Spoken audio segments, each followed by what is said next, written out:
assessment.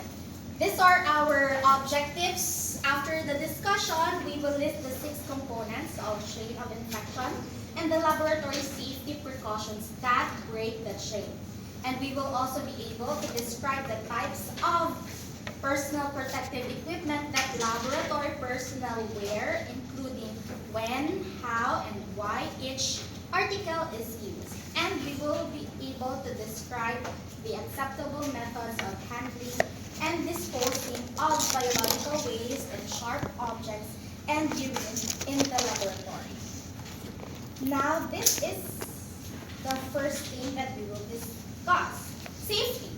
Safety, dictionary defines it as the condition of being protected from or unlikely to cause danger, risk, or injury. So basically, safety is we just think of we are away from danger. That's safety. That's the general definition of being safety. So because clinical laboratories, we are exposed to different hazards. We all know that we are dealing with urine, and urine is a biological hazard. It can cause diseases if we are not careful in dealing with this kind of biohazards. Additionally, we are dealing with blood.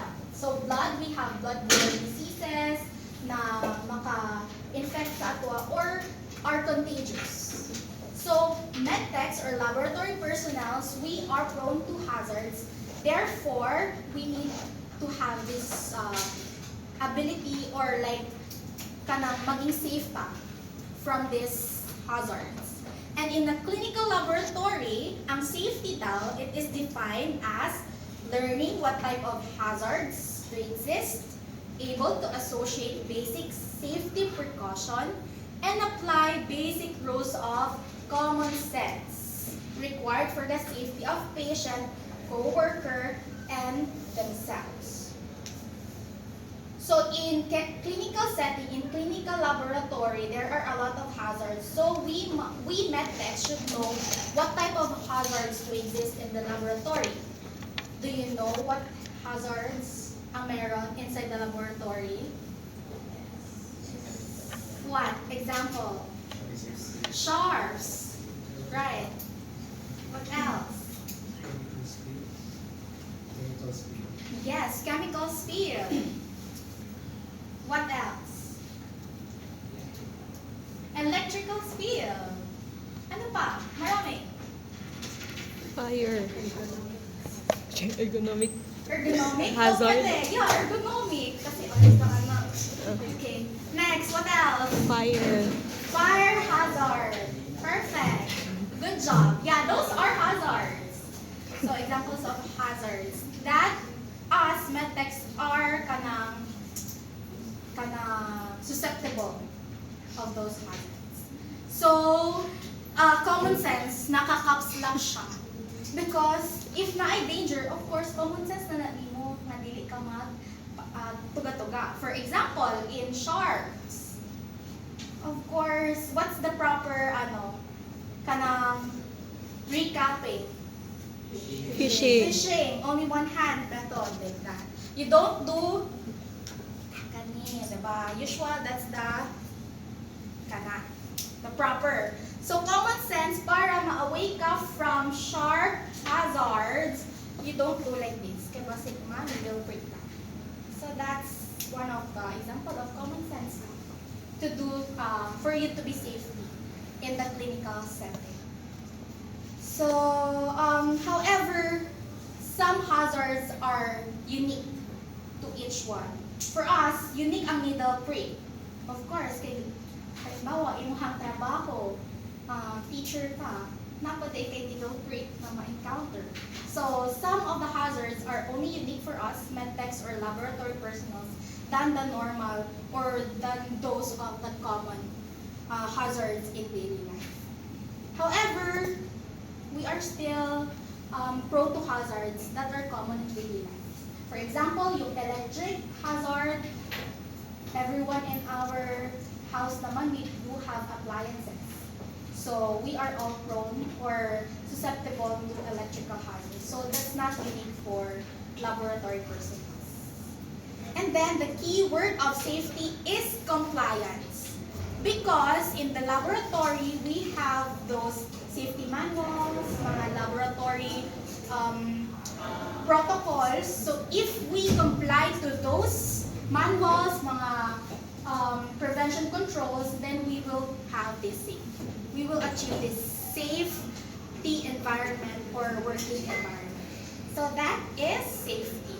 Now there are different organizations that is part of the safety guidelines for us laboratory personnel. First is the CDC.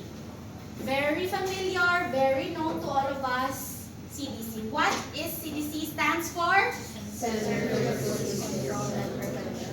Okay, so ang primary focus daw ng CDC is for public health, disease prevention, and biosafety. From its name itself, disease control and prevention.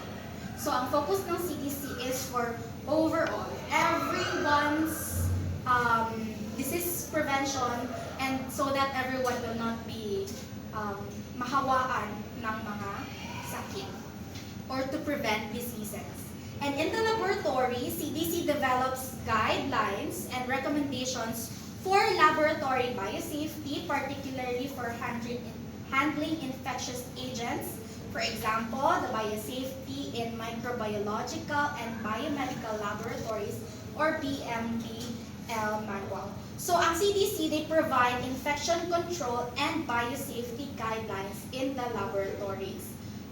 One example, also kaning biosafety in microbiology is that we have safety cabinet, yung nasa laboratory na to. Nakita na ninyo? Yeah, so that's to prevent the spores from coming out when we test or when we culture bacteria. So that's the role of CDC. More likely, overall CDC. Like for public health, okay, ang CDC. Other ones, so naulit ng CDC din eh. But let's go to OSHA. What's OSHA stands for?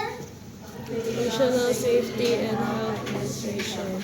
Okay, so OSHA is organization that mandates all laboratory personnel and other allied healthcare team to strictly adhere to the manual guidelines of the safety policies and procedures.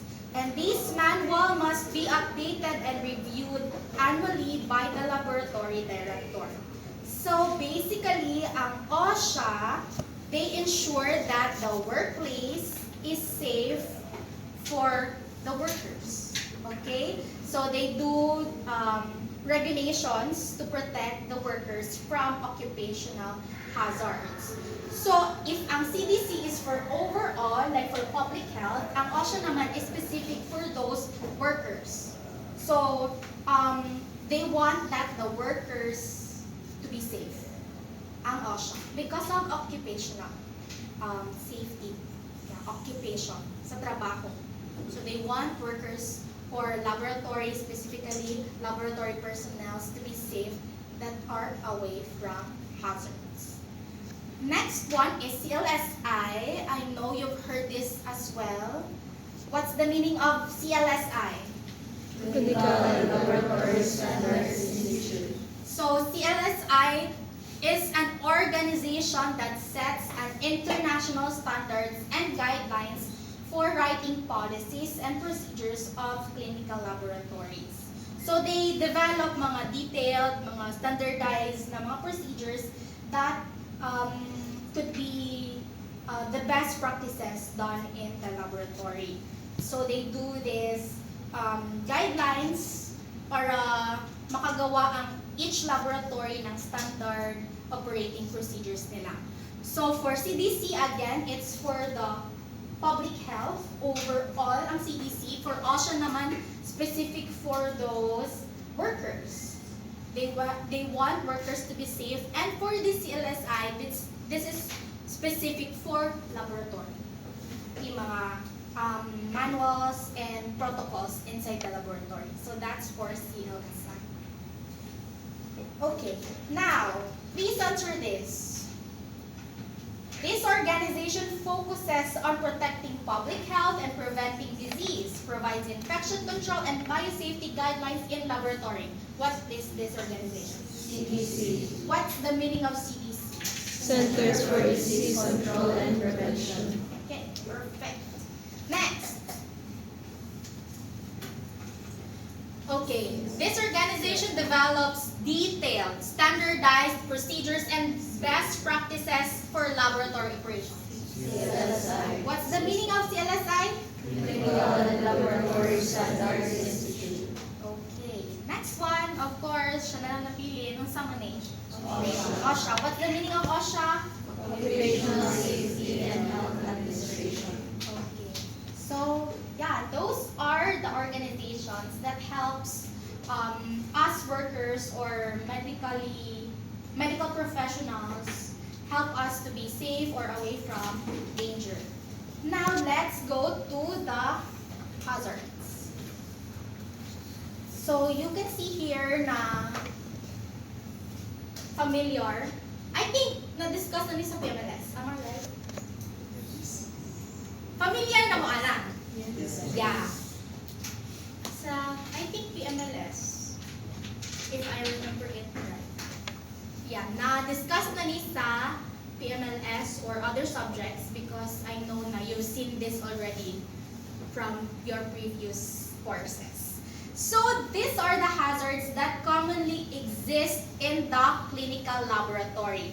First is electrical hazards. So, that's right, yung kanina.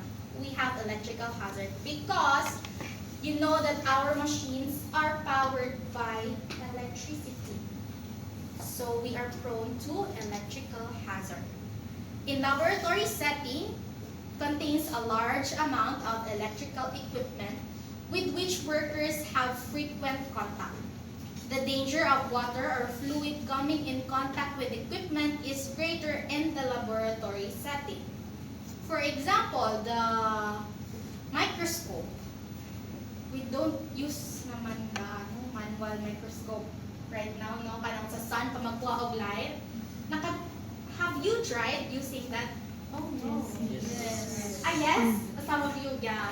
So that microscope kanang to have light na mag-reflect need of sunlight. So that doesn't use electricity. However, ang atong mga microscope today, alangan no sa laboratory need yun magpaadtugid sa sunlight or window area. What if gabi na di ta katan-og microscope? So today, because of enhancement, development, so we already have this microscope that are powered by electricity. So when we think of electrical hazard, what are the usual or the common, the basic na mga precautions to do?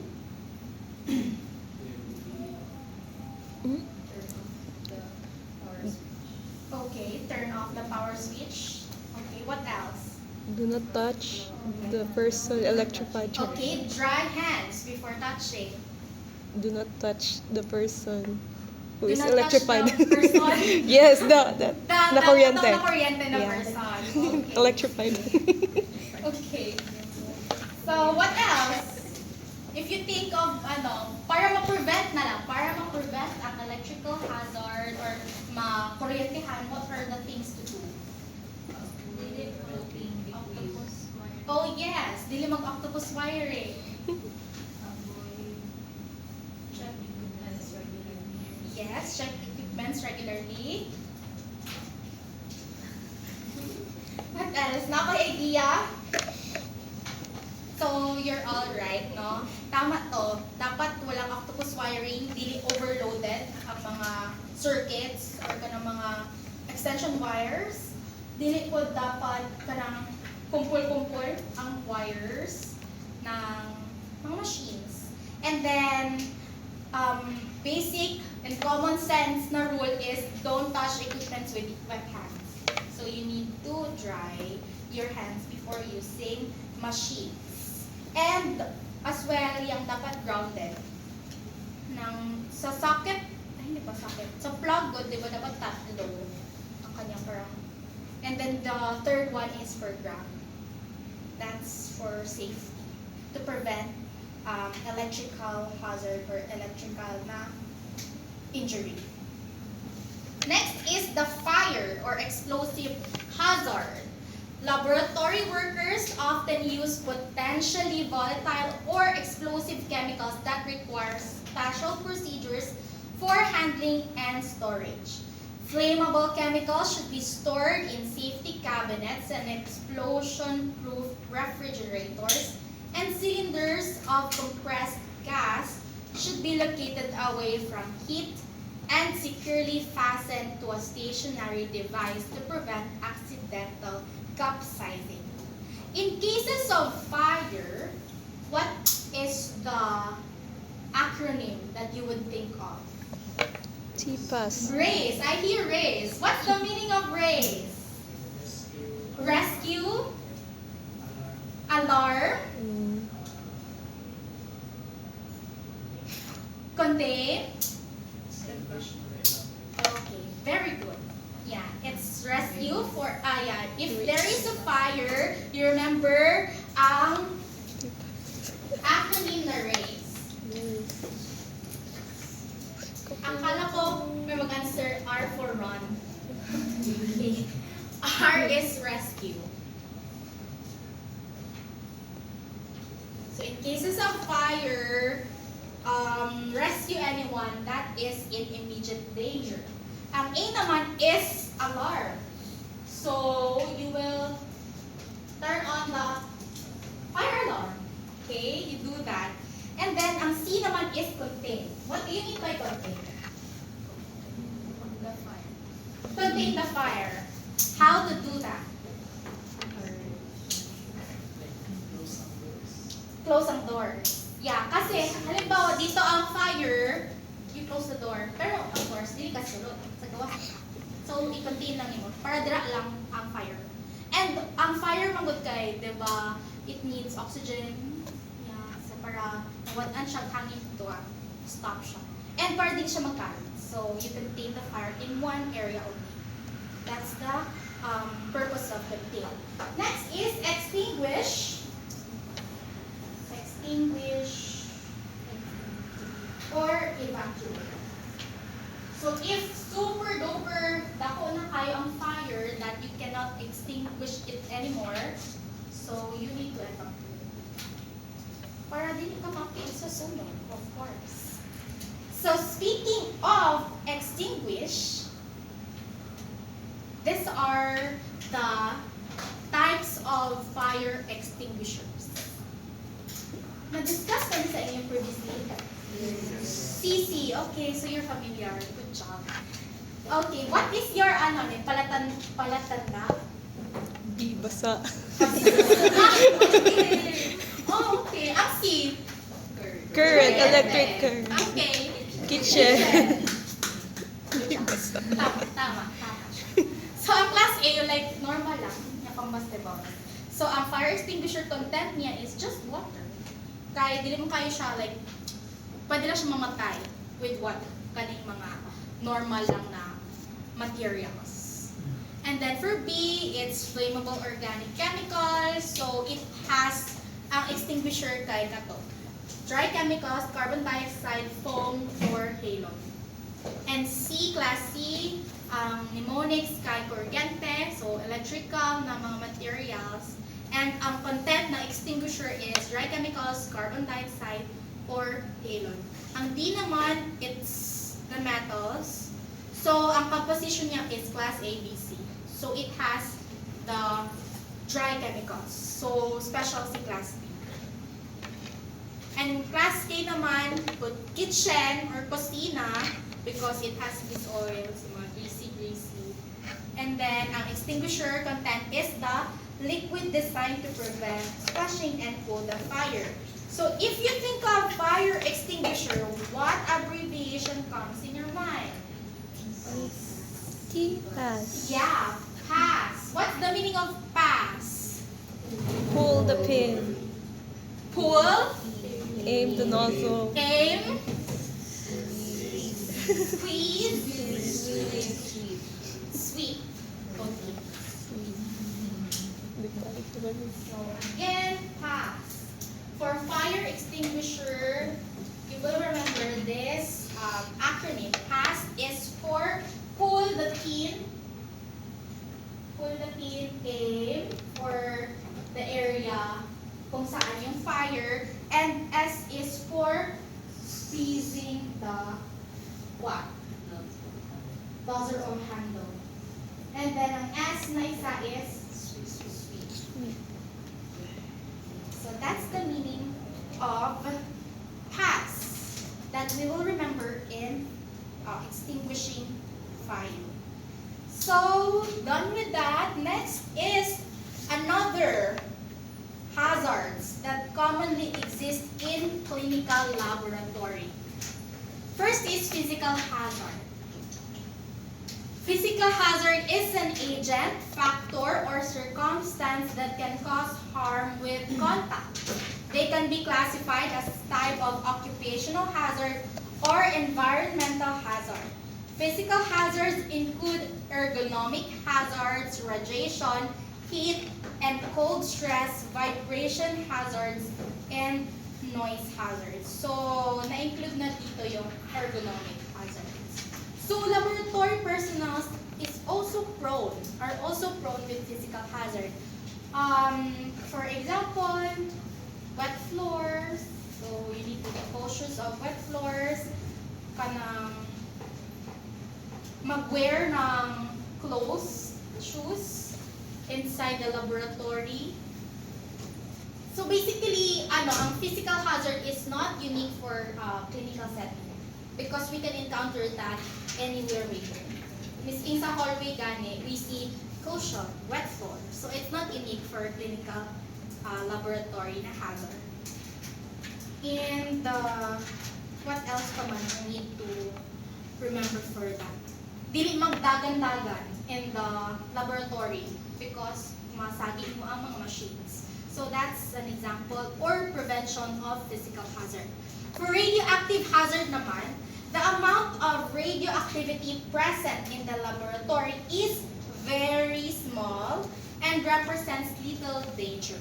However, the effects of radiatic related to the amount of exposure. The amount of radiation exposure is related to time, distance, and shielding. So, ang radiation levels sa laboratory setting is just very little na level, low level lang. Comparing to mga red techs, of course. Red techs sila, so they are exposed to radiation.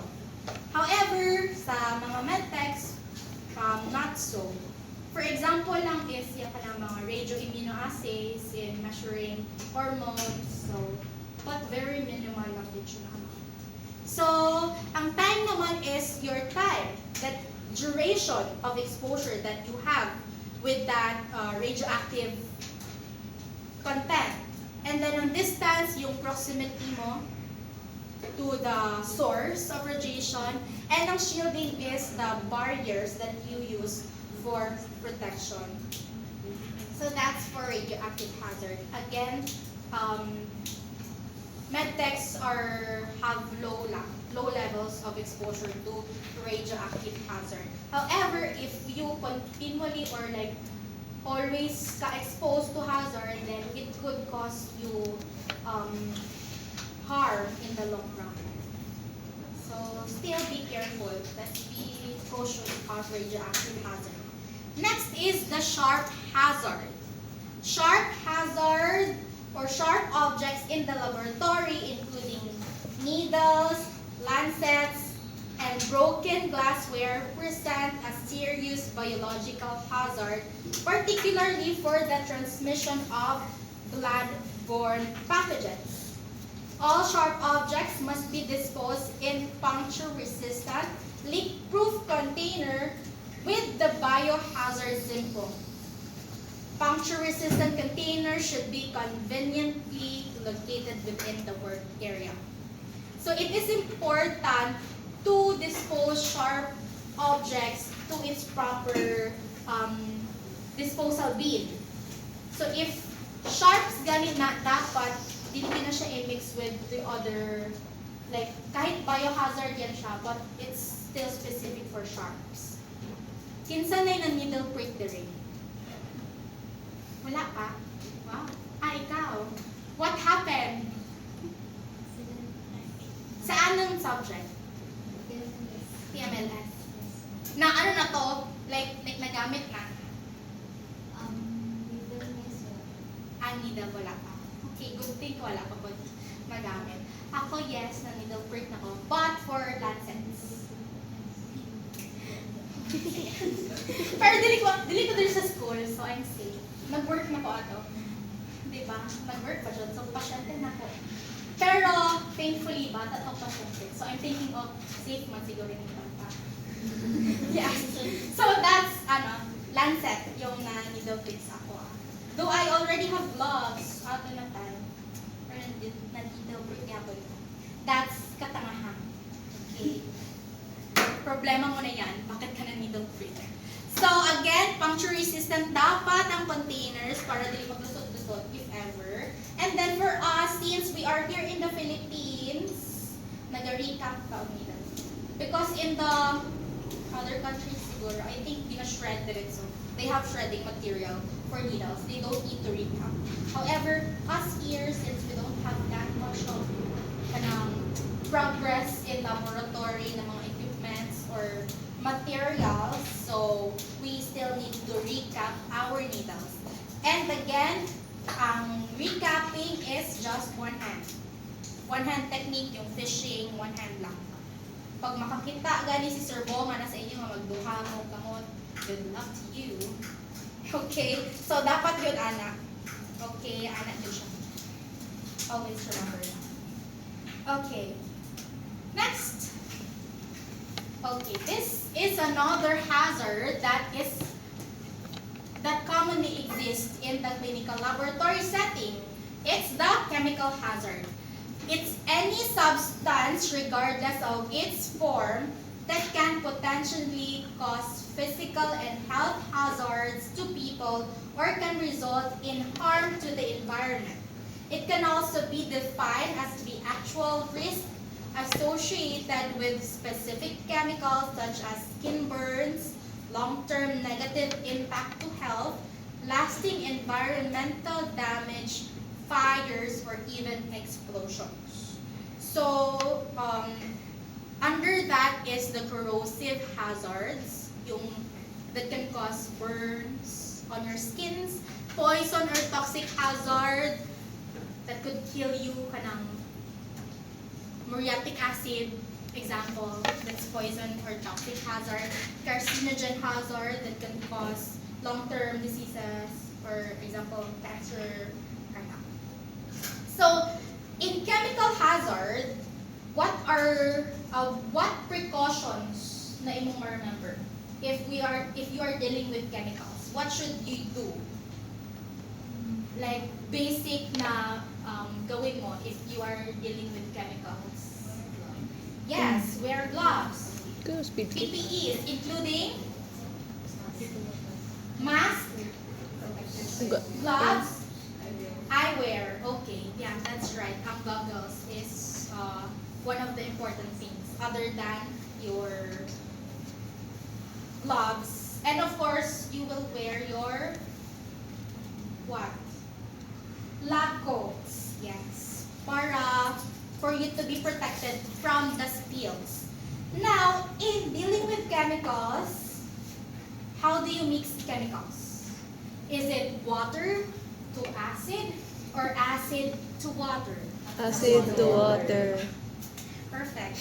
Where did you learn that? Learn. Okay. Ow now. Okay. So you need to add acid to water so that dili mag-splash chemicals if you add water to it. So again, it's adding acid to water. So water first, and then you put acid. So that's acid to water.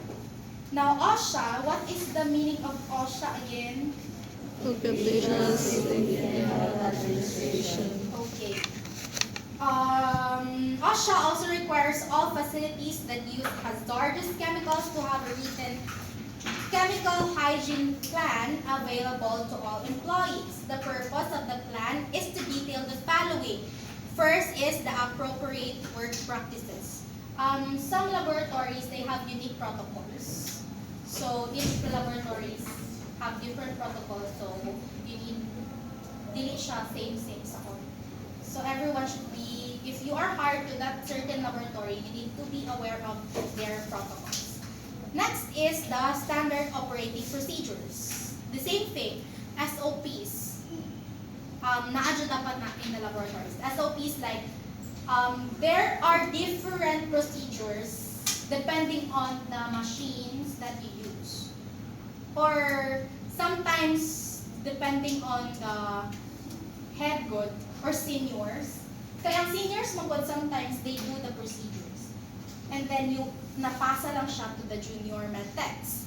So for example, you are from another laboratory and you have different SOP there or procedure, and then you transfer to another laboratory and you see, uy, lagi lang procedure today. So you need to follow that procedure na imuhang recently applied na laboratory so that dili malibo. Because sometimes laboratory uses this different machine, so different reagent, mga ratio, different din ang ginagamit nila. So sa iba din na laboratory, different brand of machines, different reagents used, and different ratio din ang ginagamit nila. So you should follow SOP of that specific laboratory that you are working in. Next is the PPE. Of course, always we will be using PPEs because we are dealing with biohazards. Basic PPE is lab coat and gloves and mask. Yeah, that's the basic. Fourth is engineering controls such as fume hoods and flammable safety cabinets. Yung eye wash, yeah, that's also an example of engineering controls. And then employee training requirements, trainings for employees on the do's and don'ts, and machine operations. Usually, if may bagong machine na ginagamit sa laboratory, the employees will be subject to training too. So that's an example. And then medical consultation guidelines. If you are sick, then or you have history of these medical diseases, so you need to consult first. And then what will the laboratory do with that?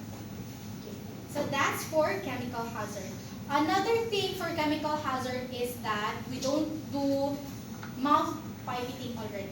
So that's obsolete way back ago na gamit. So because we are already using the pipette manual, serological pipette, and the automatic pipette. So, kabalo naman mo magamit ng pipettes. Right? Harap pa mo mag-clean chem? Okay. So, you will deal with a lot of pipettings.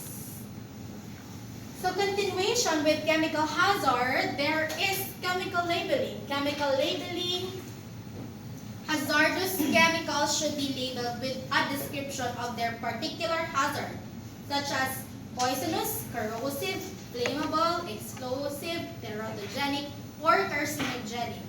And material safety data sheets, OSHA Federal Hazard Communication Standards requires that all employees have a right to know what all chemical hazards present in their workplace in the form of MSDS. So the facility is responsible for obtaining and making MSDS available to employees, and MSDS contains this following. First is the physical and chemical characteristics of the reagents or chemicals that the medtechs or lab personnels will use. So dapat naana siya dito ay description. Second is the fire and explosion potential. So dapat meron yung mga symbol of hazard. nandoon sa equipment na gamitin ng employee. Third is reactivity potential. Fourth is health hazards and emergency first aid procedures. Fifth, methods for safe handling and disposal. Sixth is primary routes of entry. And seven is exposure limits and carcinogenic potential. If you read this, mga reactivity, health hazard, fire, what comes in your mind? Na ay figure inyong maisip? Yung triangle. Ay, diamond. Diamond. Yes, tama. Okay, so yung diamond, di ba, it has 4 boxes. Okay, we will discuss this on the next slide. Okay, and then in cases of chemical spills and exposure, if there is a skin contact, you flush the area with water for at least 15 minutes.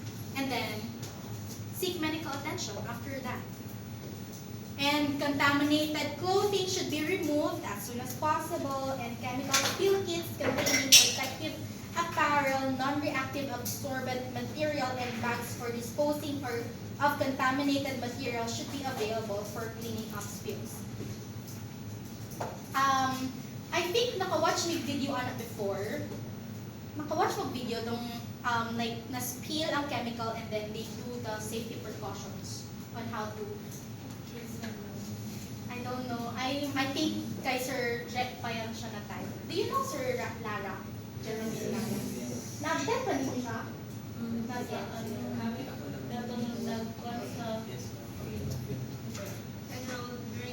Enrollment first. Okay. Pero wala pa ninyo siya na-update nung start. Okay. Na-update mo siya? Okay, sige. So I think that time pa yun, kay Sir Jet pa yun na video na nakita namin. So, for example, sa video, ang content ato kay, if there is chemical spill, what should be the personal will do. So, naa sila parang material for chemical spill, na first aid for chemical spill. So, dagan kayo sila mga tissue, gipatong-patong doon para ma-contain or makuha ang mga chemicals. And of course, they are also wearing PPEs. So that's for chemical hazard. Now this is the diamond. The NFPA symbol is a diamond-shaped, color-coded label used mainly for emergency response. This is so balik-balik na. But I hope that you will remember. This is, mas no manana siya. You must know what's the content of this. For example, ang question, in the NFPA symbol, unsay ginamin sa color yellow? Reactivity. Okay, so reactivity.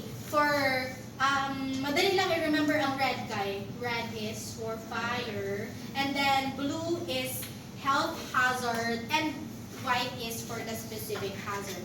Ang example ni dito is W na crossed out. It symbolizes use no water. Na-memorize niyo na? Wala. Na-try ninyo memorize before. Okay, kay... And should, Di ko na na-include. But I hope that you remember this. Because it's commonly asked question. Ito. This is must know basic information that all of us should memorize or know, be aware of. Okay. Next one is the biological hazard. So this, I think, is the last one of the hazards. So biological hazard, it's for biological substances that pose a threat to the health of living organisms, primarily that of humans.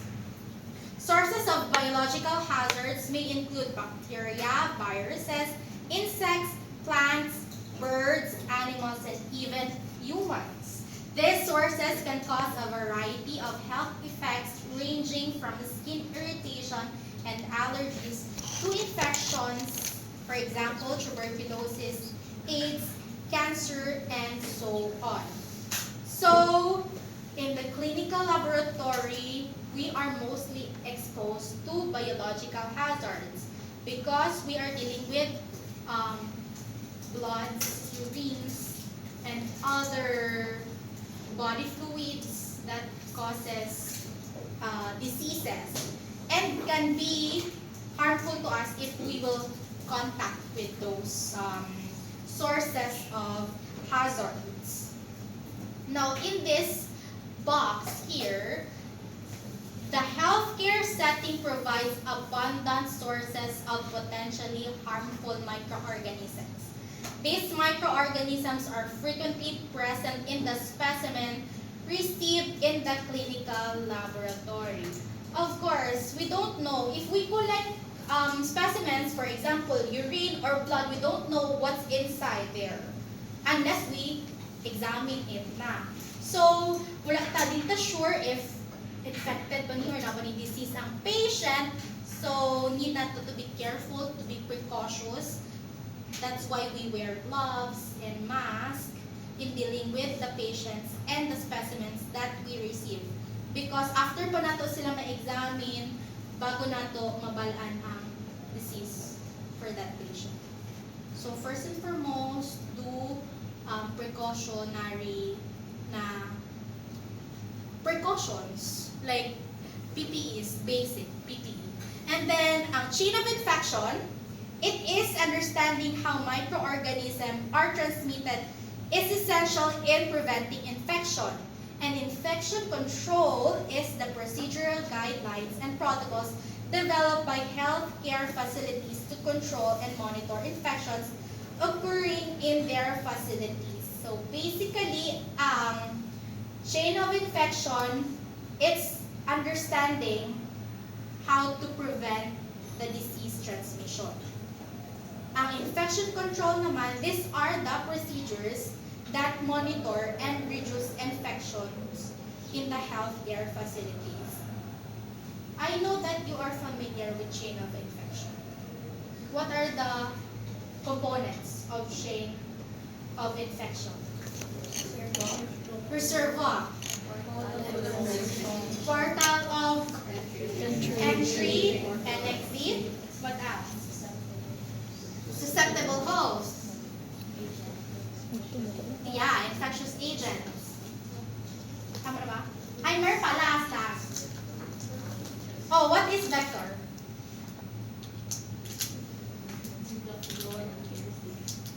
Asan na bilang ang vector?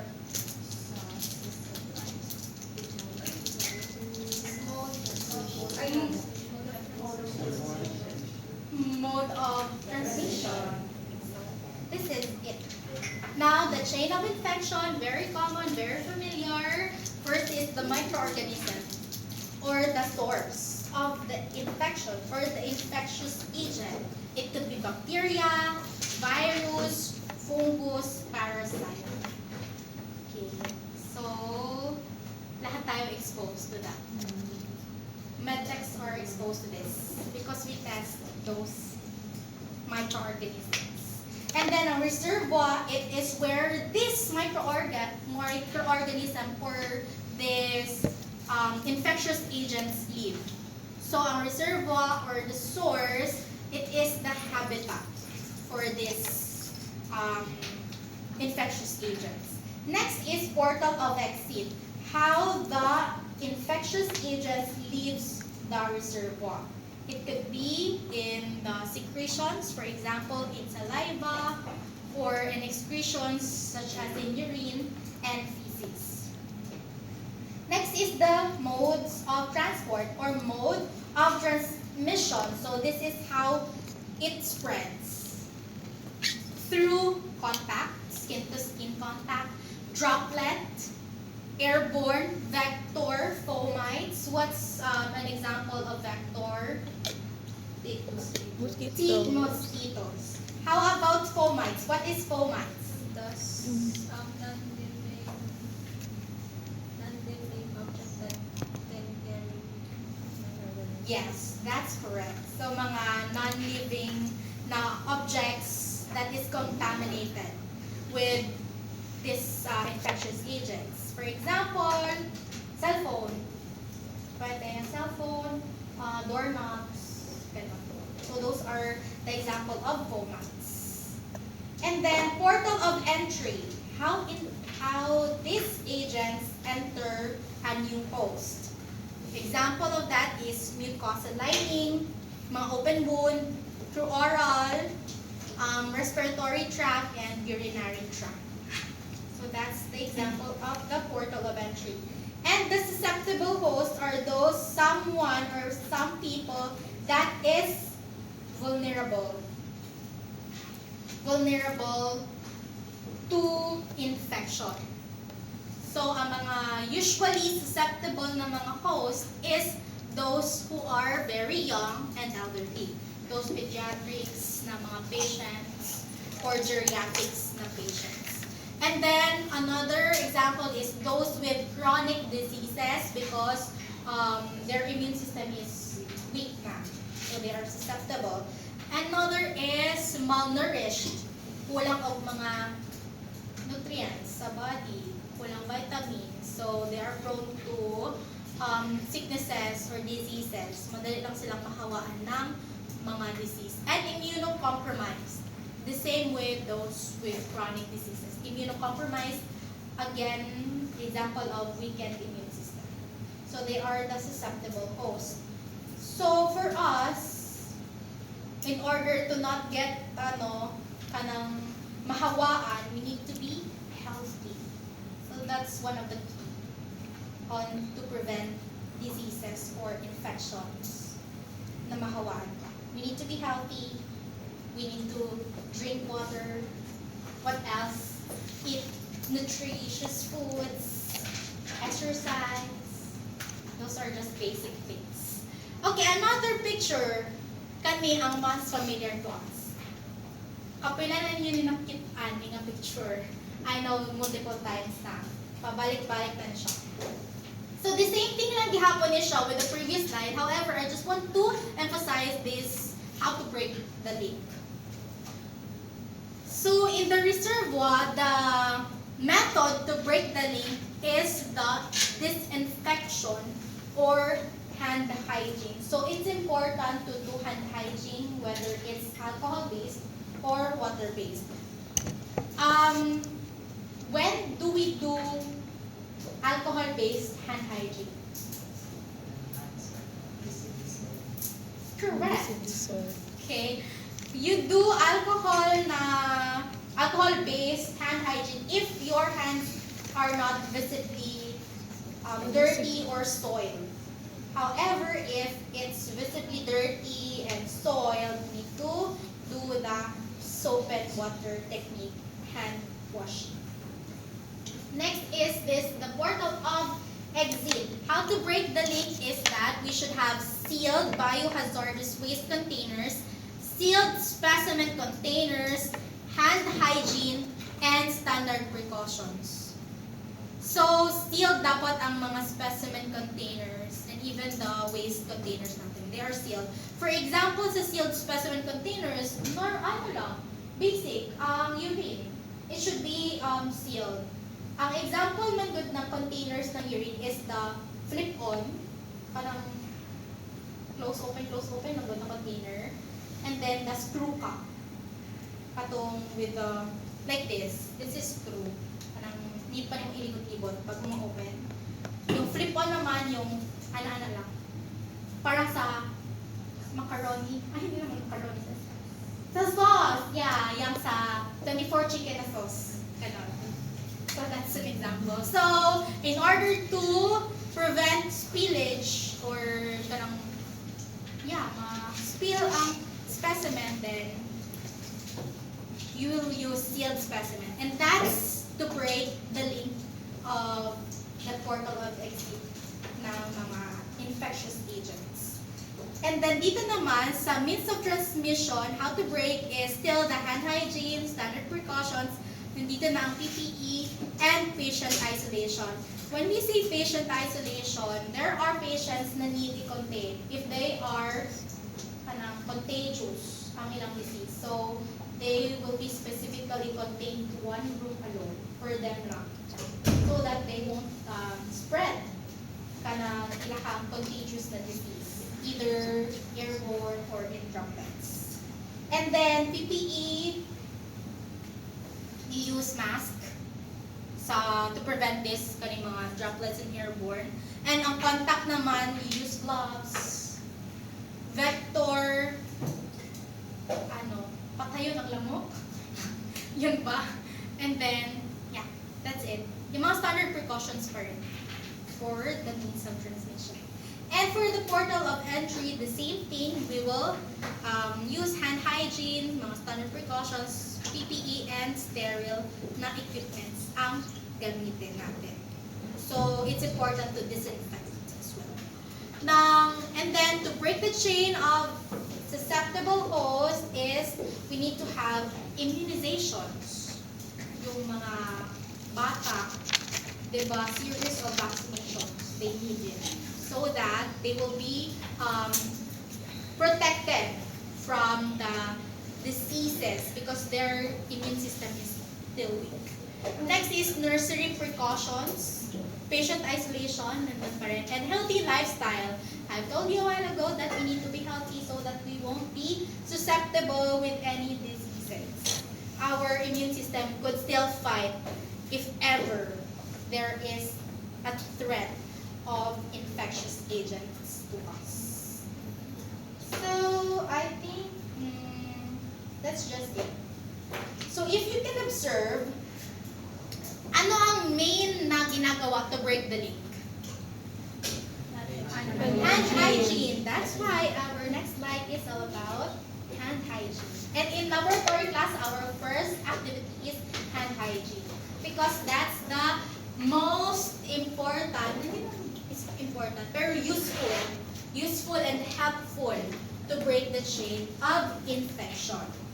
So, the following prescribed safety practices can break the chain of infection. First is the proper hand hygiene. This includes both hand washing and the use of alcohol-based antiseptic.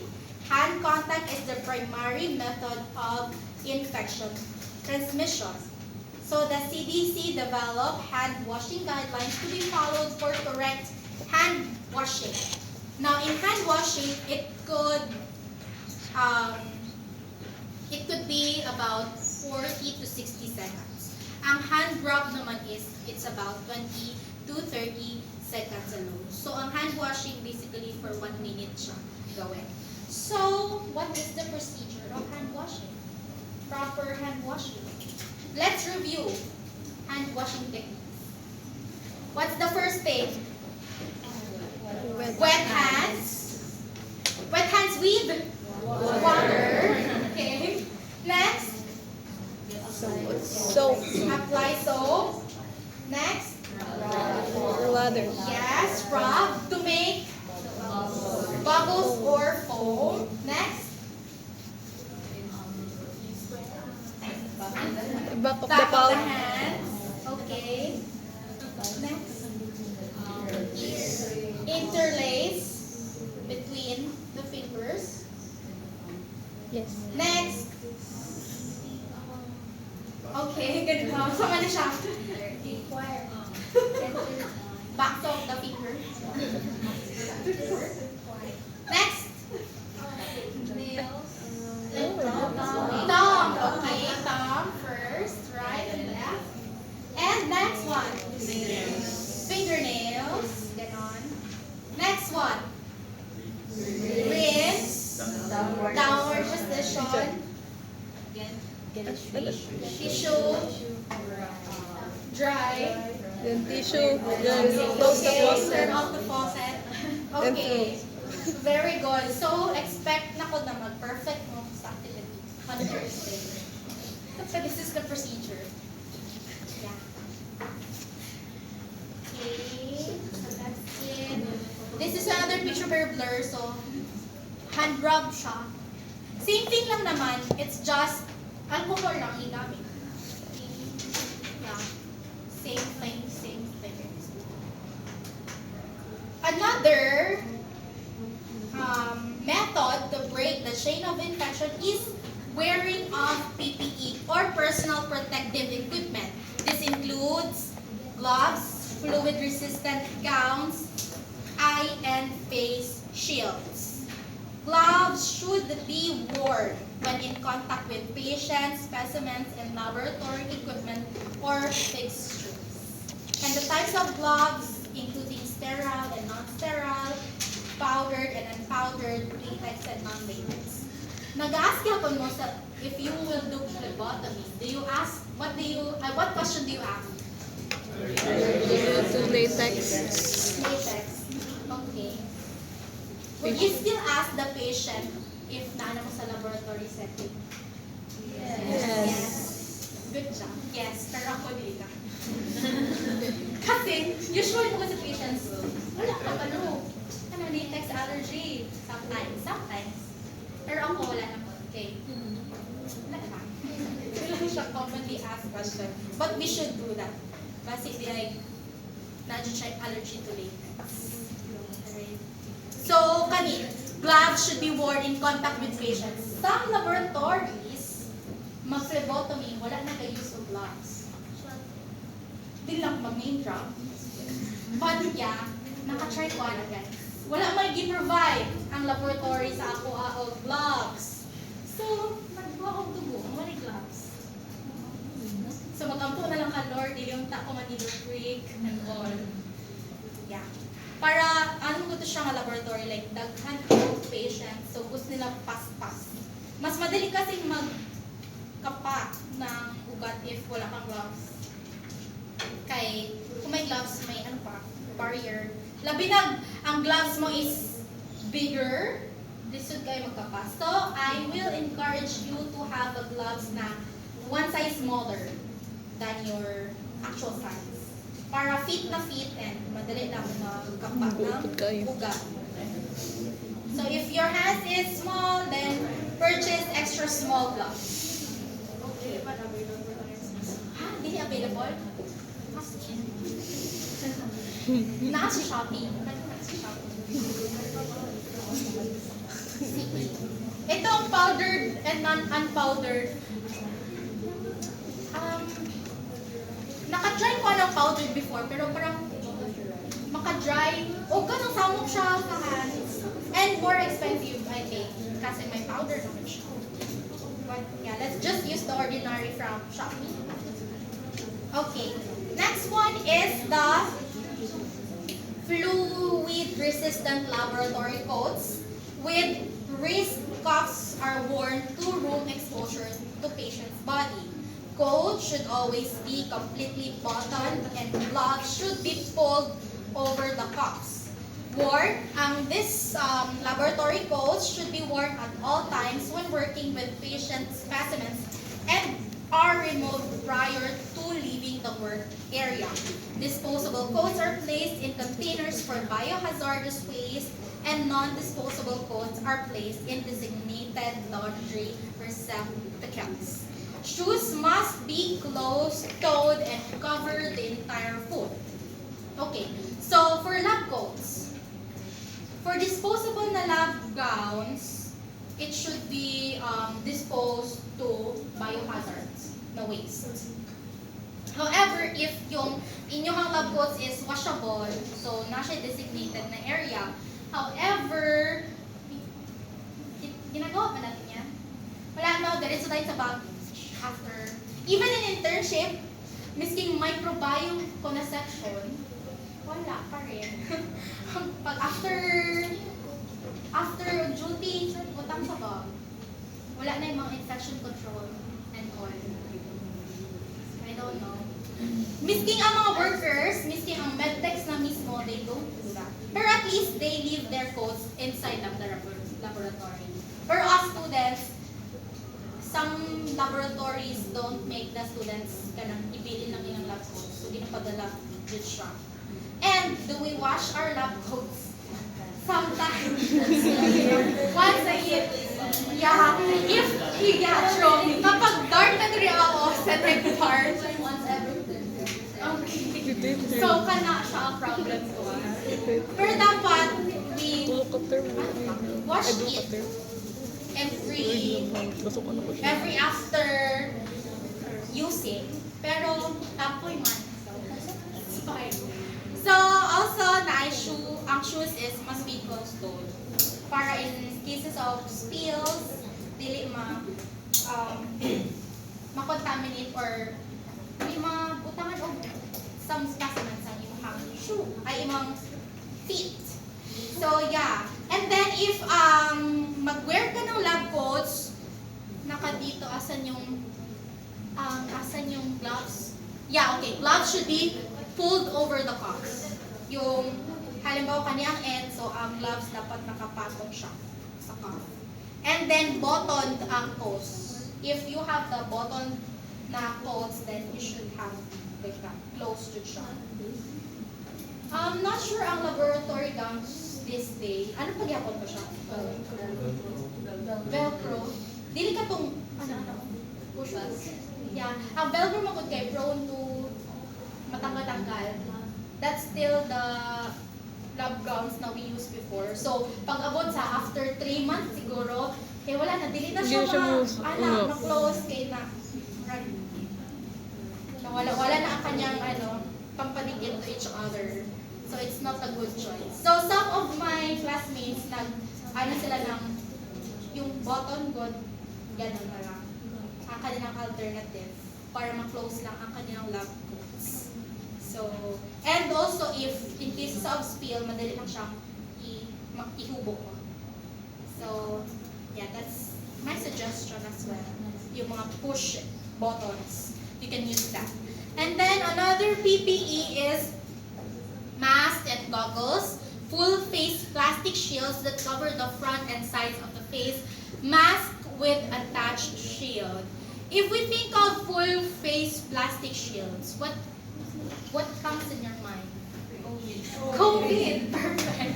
The bottom COVID, we are fully covered. Mask and all. Kasi daw, through droplets daw, ang transmission of COVID. So we do plastic shields, and then extra siya kung ako mag-goggles sa ato na time. Okay na pagkaayo. So yeah, we do mask and plastic shields. Those are the basic PPEs that we will be using in the laboratory. Itong mga goggles, usually lang if we are dealing with chemicals, mixing chemicals, and all. Pero normal na phlebotomy lang, we don't use goggles for plastic shields, full face plastic shields.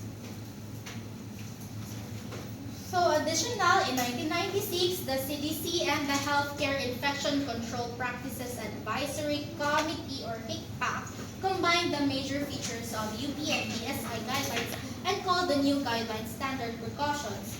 First is still hand hygiene, second gloves, 3 is mouth, nose, and eye protection, that's mask and goggles.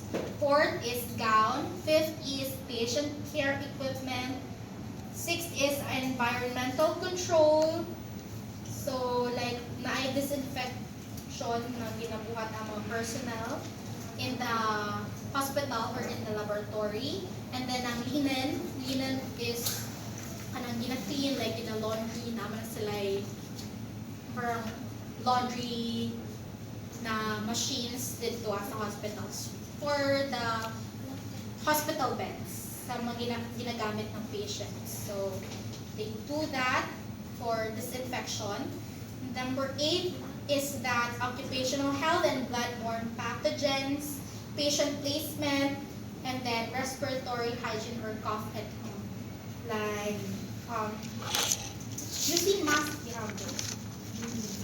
The OSHA enforces or monitors this law, occupational exposure to bloodborne pathogen standard. These controls are required by OSHA to be provided by or mandated by the employer for all employees. Specific requirements for this OSHA standard include the following. First is the engineering controls. Okay, what do you think is an example of engineering control?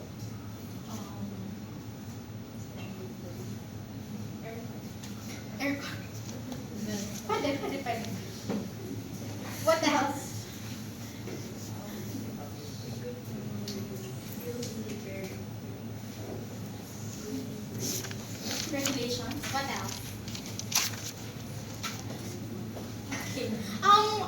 Just having sharp containers, that's already an engineering control. Like yung good spot example by safety cabinet, that's example of engineering controls. And yung example ko kanina yung if in case of eye splash na eye ano yun? Yeah, eye wash station. So that's part of the engineering controls. And also there should be labels on the machines if nag-cause ba siya ng electrical hazard, radioactive hazard. So dapat may mga symbols anywhere around the laboratory. Next is work practice controls. Like for example, there will be training for employees, maybe annually or quarterly, to remind what are the safety precautions. So that's part of the work practice controls. Third is the PPEs. So again, paulit-ulit, we have laboratory coats, face shields, gloves, that masks that are available for the employees to use. Also mga laundry equipments para ma-clean up or ma-disinfect ang mga demons. Third is medical. For example, usually in the healthcare setting, ang hospital administration will have free vaccination to the employees. So that's one of the example of the medical part here. Like hepatitis, kay kana ang usually ma-expose ang mga medtechs because that's a bloodborne disease. Hepatitis, what kind of hepatitis can be transmitted through blood? B and C. Okay, tama. Usually Hepa B and Hepa C as well. Or not so. Pero usually yun Hepa B. Because other, like Hepa A and E, kaysa tae. Tae kasi yan, ang ano yan namin, ang aming immunity. So, you can get hepatitis A or E with a tae or like food, hindi siya bloodborne, okay? Ang A and E. So, if we talk about hepatitis na can be transmitted through blood, it's the Hepa B. Hepa B. Okay. Kada ginayon nila nga, magsawsaw o suka, galing at mag-isaw. So, dalawa ginasabi nila, one deep lang. Kasi prone siya sa hepatitis. But not hepatitis B, but this kind of hepatitis. Okay. Kay saliva man din, bakit? Matakot-takot in the isawan. Okay, next is the documentation. So, documentation from the word itself, documenting mga trainings of the employees, mga evaluations or what to improve to. So, that's part of this occupational exposure to bloodborne pathogen standards by the OSHA. Now, in the biological waste disposal, all specimens must be placed in an appropriate container and must be disposed properly. The waste must be decontaminated following institutional policy. The example is incineration and autoclaving. Okay. Who can differentiate incineration from autoclaving? Incineration. Burn ang incineration. How about autoclave? Sterilization. Sterilizing through very good. Wow. How dali niyo eh? Okay. Okay, again, ang incineration kay burning the waste. So, ang kanyang product is ashes, of course. Kaya burn man mo siya, incineration. So, total na disposal of waste, ang incineration. In autoclaving naman, we use autoclave, of course, and ang principle ng autoclave is killing the microorganism through pressurized steam. Okay, that's autoclave. Na naman may bakte, no? This term. Okay. So, you will be exposed to autoclaving soon. So, pressure and steam ang ginagamit sa autoclave for the microorganisms to be killed. Ang incineration, again, it's like i-burn siya, totally burning, and then ash na lang ang mabili. Ang example ng incineration is kanang mga sharp waste. They are incinerated. Ang sharp waste. Ang autoclave naman, ang example kay kanang mga surgical tools, lab tools, and cultures para mamatay ang mga microorganisms. Pero that's that's basic siya nga hiningi mo. Before disposing those cultures, we need to autoclave them first para mamatay ang mga microorganisms, and if i-dispose na siya, walay growth of microorganisms, or it can cause infection to others. So, dapat ipatay sila. However, incineration, because it's through burning, so siya, not friendly to our ecosystem. But it still need to be done. However, yan na ang negative side. It causes like emission. Compared to autoclave, wala na siyang gina-emit na smoke. So it's eco-friendly. And however, ang incineration naman kay expensive, more expensive than autoclave. Now for urine, it can be discarded by pouring it into the sink, but care must be taken to avoid splashing, and sink should be flushed with water. Or you can do the 1:5 or 1:10 sodium hypochlorite. What is hypochlorite? Bleach. Bleach, yeah. That's just basically bleach. So if you have urine sample, you spill the urine content. Asan nimo i-dispose ang container? Infectious. Infectious ba? Yeah. Asa man? Diba? Asa daw ilabay ang urine container? Asa? Infectious waste? Yapon? Yeah. Ganun.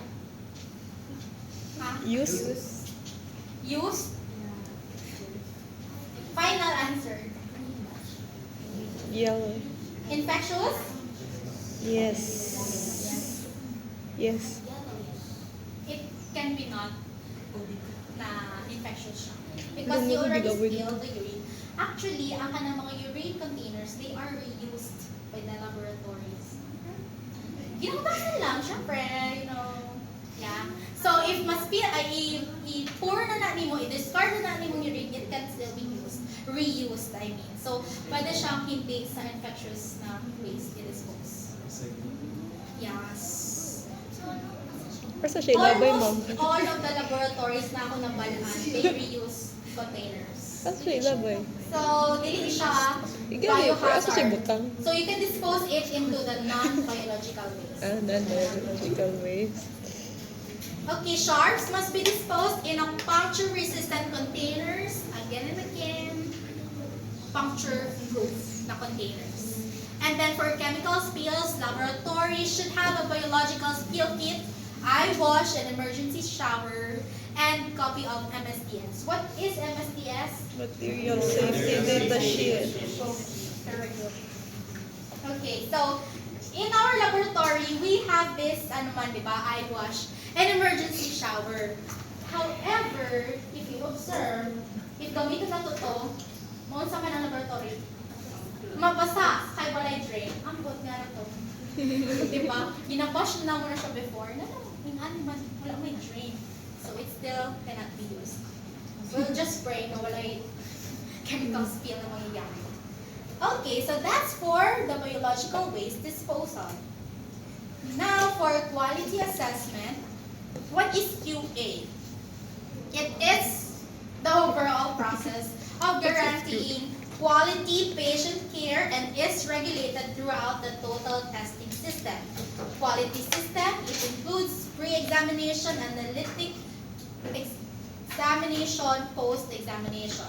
QA program are procedure manuals, internal quality control, external quality control, electronic quality control, calibration or calibration verification, standardization, proficiency testing, more formally known as external quality assessment. Essentially, QA is the continual monitoring of the entire test process from test ordering and specimen collection through reporting and interpreting results.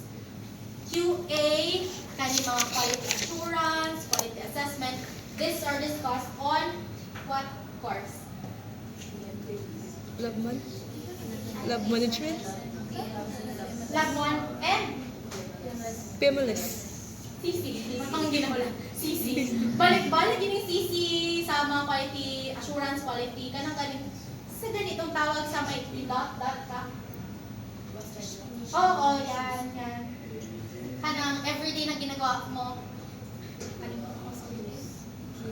You need to do quality control every day with your machines. So, basic Quality hapon control na data siya, sheet. knowledge that you will learn dapat as a mente. So, it's important ang ginalearn niya sa clean chem. And even here in ABF, it still has quality assessment and quality assurance. So, ang quality assessment, it has the pre-examination, examination, and post-examination variables. And those are, the pre-exam variables are the patient misidentification, wrong test ordered, incorrect urine specimen type collected, insufficient urine volume, delayed transport of urine to the laboratory, incorrect storage or preservation of urine. So in pre-examination variables, it's the specimen collection na part. Patient misidentification palang daan, rejected na yung urine sample. And if ever ka ng wrong test ordered, for example, ang sample na urine kay dapat first morning void urine. Familiar naman ang first morning void urine? So there are different, we will discuss naman that in the future topics. But for now, as an overview, there are different types of, or methods of collecting urine. Example of that is first morning urine. So, ang sample na i-request sa physician is first morning urine. So, dapat ang i-collect mo ang urine na imong iihi the moment you wake up. So, that's first morning urine.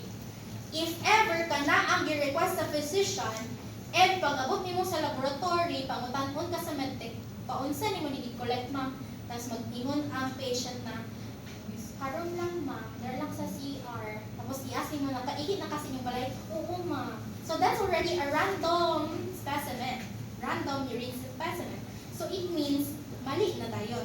Rejected na dayon to iyang specimen. Because we want that correct specimen collection method na intercorrelate siya with the physician's ordered test examination na i-order sa physician. So, that's one of the example. And then, insufficient urine volume. For example, drug testing. Ang drug testing, it should have 30 to 45 ml. Nakatry na ba mong drug testing rin? Wala pa? Okay. So, when you go to internship, that's one of the requirements, drug testing. So, ang drug testing, it requires an amount of urine. So, 30 to 45 ml, if I remember it right. So, dapat puno tong container, or almost puno. Kasi in the routine screening or routine examination, the laboratory can just require about 12 ml lang. in the routine screening. However, in the drug testing, marami. So if ever insufficient ang urine volume mo, rejected ang imong specimen. Maunang gina-ask always sa mga, before magpa-drug test ka, mag-ask na ang mga personal dito na, ma'am, kaihion na ka, or nag-ihig ka bago na adto diri So because they want na kaihion ka niya, wala ka nag-ihig before going there so that puno imo ang urine sample. Okay, so that's an example. And then delayed transport of urine to the laboratory because we don't want na ang specimen nato kay mag more than 2 hours. So dapat ang urine specimen should come to the laboratory in less than 2 hours. If not, it should be refrigerated. That's the preservation of urine. One method of preserving urine is refrigeration method. So if hindi makaya bitin ang urine specimen in less than 2 hours, it should be refrigerated to preserve the urine. Or kapag daghan ka examples, pero wala pa man siya nakita mo noon, daghan ka examples and then na urine, so if dili mo siya ma-test in less than 2 hours, it can be refrigerated. Because what are the possible causes if unpreserved or delayed ang transport of urine in the laboratory? What do you think? Just guess. What will happen to the urine sample?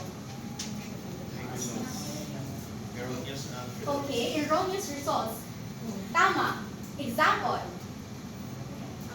Ammonia. How do you know? What else?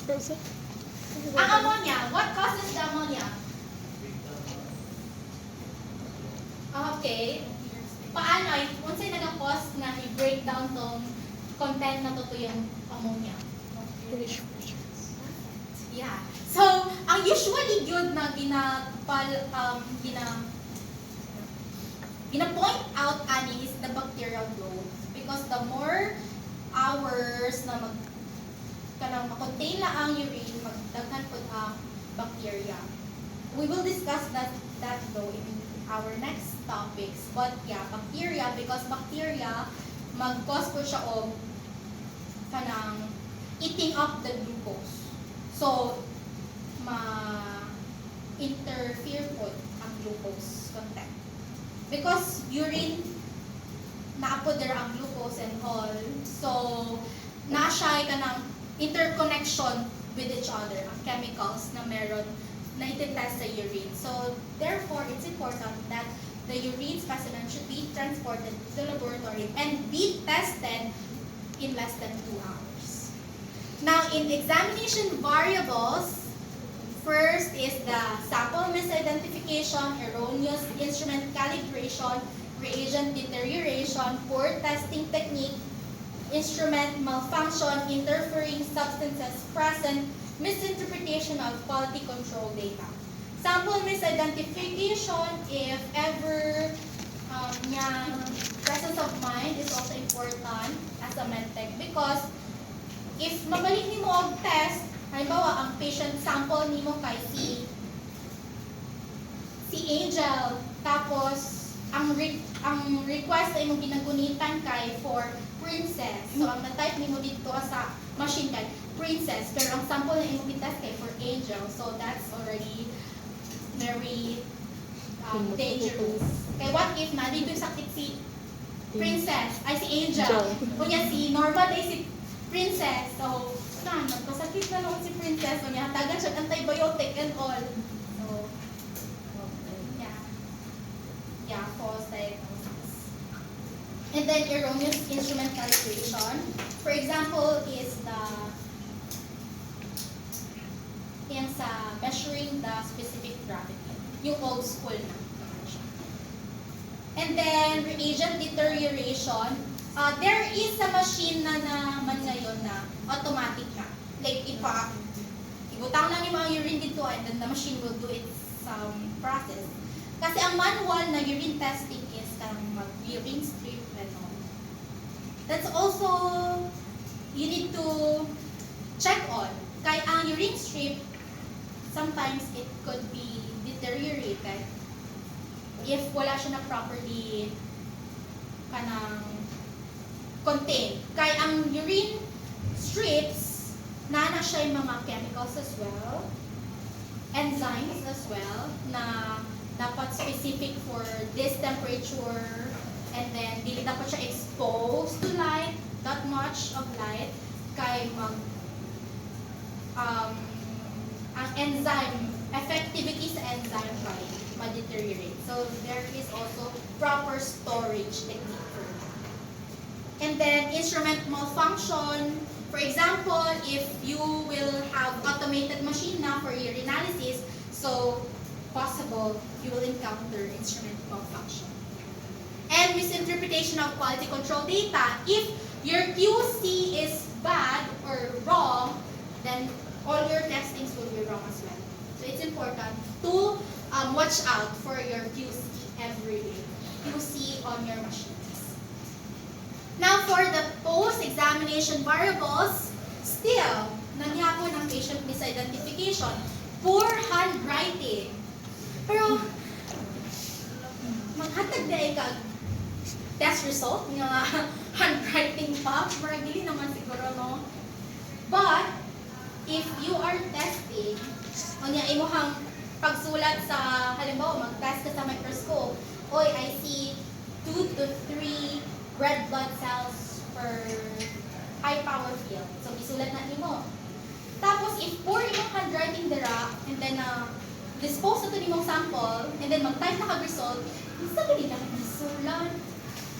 So, what if 12 nimo to, or 15, imbis na 2 to 5 lang. So, yeah, poor handwriting can still cause such variables or kanang mga wrong information. Transcription error pod. So, because we are already in the computerized era, so, matypo ta. So, that's one of the example sa mga errors in post-examination. Quality, poor quality of instrument printer. Diba? Big deal din po ng printer. Failure to send report, failure to call critical values. Because, kaning critical values, for example, in CC, potassium and sodium, commonly example for critical values. Kasi if low na gani kayo ng potassium, you need to call the nurse. Okay? What if mga heart attack na ng mga pasyente dira? So, it should be kanang informed if there is critical values on your results. And inability to identify interfering substances. For example, ang machine, automated machine, nakita niya na-read niya as WBCs. Although, substances lang po, like, kanang pollen lang di ay to, ana. So, tapos makount na siya sa automated machine na to as WBCs. So, if dagano, imbis na pollen lang to, na-count siya as WBCs. So, if we think of WBCs plus bacterial pagdud, it will be a diagnosis of UTI. So, mali siya. Imbis na normal lang po siya, like interfering substances lang po siya, may himong WBCs, nagkasakit na himong si patient. So, that's for post-examination variables. So, these are the cause and effect diagram, not so self-explanatory lang naman siya. Ang gusto lang ni i-point out ani is that the UA result stat. What is that? Turnaround time. So the faster kanang sa mga walay mga misidentification, walay mga procedure failure, walay mga failure to send report or mga computer down or kanang misplaced na specimen. Kung wala na siya tanan, our turnaround time will be lesser. In the laboratory, usually ang ginasabi ng mga medtech na ang result is 1 hour. CBC and urinalysis, basically just ang turnaround time lang yan is 1 hour. Okay, for urinalysis. But that depends on the laboratory setting that you are working. Okay, for example, naka sa SPMC, how would you expect 1 hour lang ang urinalysis? I don't think so. Sa kadagan niya ng patients. So, yeah, it depends on the laboratories protocol. So, again, ano lang na siya? Like cause and effect diagram. So, if wala ni, or if naa ni, it will magdugay ang ta ng ating urinalysis results. So, yeah, that is the last slide for our first topic. Okay. Now, pa tayo sa second topic. What time is it? 2:54. Break. It's fine.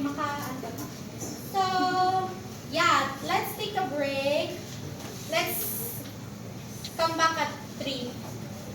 Yeah. Bro, mom?